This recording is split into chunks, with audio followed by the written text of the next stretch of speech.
she went to meet him. Mary remained sitting in the house. Martha said to Jesus, "If you had been here, my brother would not have died. But I know that, even now, whatever you ask of God, he will grant you." "Your brother," said Jesus to her, "will rise again." Martha said, "I know he will rise again at the resurrection on the last day." Jesus said, "I am the resurrection. If anyone believes in me, even though he or she dies, they will live. And whoever lives and believes in me will never die. Do you believe this?" "Yes, Lord," she said. "I believe that you are the Christ, the Son of God, the one who was to come into this world." This is the gospel of the Lord. Praise to you, Lord Jesus Christ. Please be seated for a few moments. Christ certainly is very direct with Martha in that question. He makes the assertion, "I am the resurrection. If anyone believes in me, even though he dies, he will live. Whoever lives and believes in me will never die." Quite an assertion. And then immediately he says to Martha, "Do you believe this?" And Martha makes one of the great assertions of faith in Jesus found in the gospel. We have the centurion at the foot of the cross he made various times. John said, "You are the Lord, Son of God." This is one of the great assertions of faith by Martha. "I believe that you are the Christ, the Son of the living God, the one who was to come into the world." And I'm sure if Jesus asked Phyllis that, she would reply just as affirmatively and just as boldly, because she was, among other things, of course, a woman of faith, and that she was always close to Christ, to his church, and to his sacraments. Of course, in every Mass, as I often remark, in every memorial Mass, that is, a memorial or funeral Mass, we are really here because of two people, the death of two people. First of all, Jesus Christ. We are here because of the death of Jesus. That's what every Mass is. If Jesus had never suffered and died, there would be no Mass, because the Mass is the perpetual remembrance in time, and not only the remembrance from a Catholic perspective, but the making eternally and always present to the Father, not repeated, but representing the Paschal mystery. The Paschal mystery, of course, is the suffering and death and resurrection and ascension of Christ. And it is through our connection with the Paschal mystery that we are saved. So, no Paschal mystery, no Mass. The Mass is the expression. We are connected with the Paschal mystery to baptism. And of course, we are here today within that context to remember Phyllis.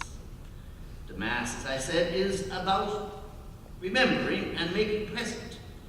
So that within the context of the memory of Christ and the making present of Christ, we remember Phyllis and her life, and thanksgiving for all the things that God has given her, and for the great gift that she was to so many people, and of course the gift that she was to God. As we say in the Mass, and I think the third Eucharistic prayer, "Make us an everlasting gift to you."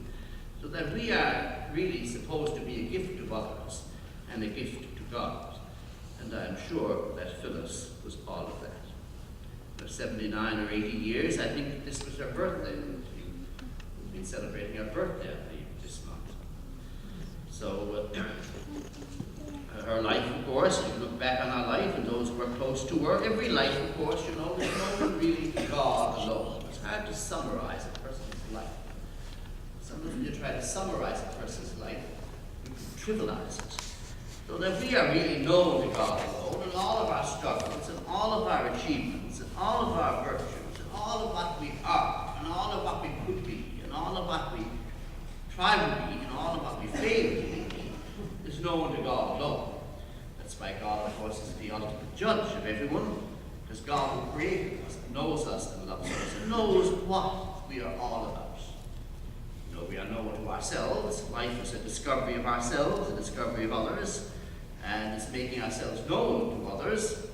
And I'm sure, of course, those who knew and loved Phyllis in this life, have many memories of her and the influence that she had on them, especially, of course, on her two daughters, Beverly and Mary Ann. I'm sure this is a sad day for them, the death of one's mother. However old you are, or however old your mother may be, is something fine. There's something, even however great our faith may be, there's still the loss of our mother is truly a great loss. Sort of a thing that really orphans us, because to whom do we owe more than to our mother under God? We owe to our father, of course, but to our mother who gave us life, who was sort of our tabernacle, who kept us for 9 months, who delivered us, who brought us up. But a motherhood is really, I think, even more than father in some way. I don't want to be little father, of course. And in this case, Phyllis was largely a single mother, I think. But in that case, her impact on her daughters and the gratitude they owe her, so many things that they are today, is what they owe her, of course. And Phyllis, of course, was born in Jamaica, and she came to Canada in the late 70s. Of course, coming to Canada from Jamaica is not such an adjustment as another fellow country, Commonwealth, the British Commonwealth. And of course, then, when you come to another country, the church is always a great way of adjusting. At the church, you're always a member of the church. You never leave the church. That's one thing about being wonderful about being a member of the one holy Catholic and Apostolic Church, the Christian church. Wherever you are in the world, you will find, I think, some more, some less, but just about everywhere, you will find a community of which you can be a part. So that Phyllis was a great part of our own community here.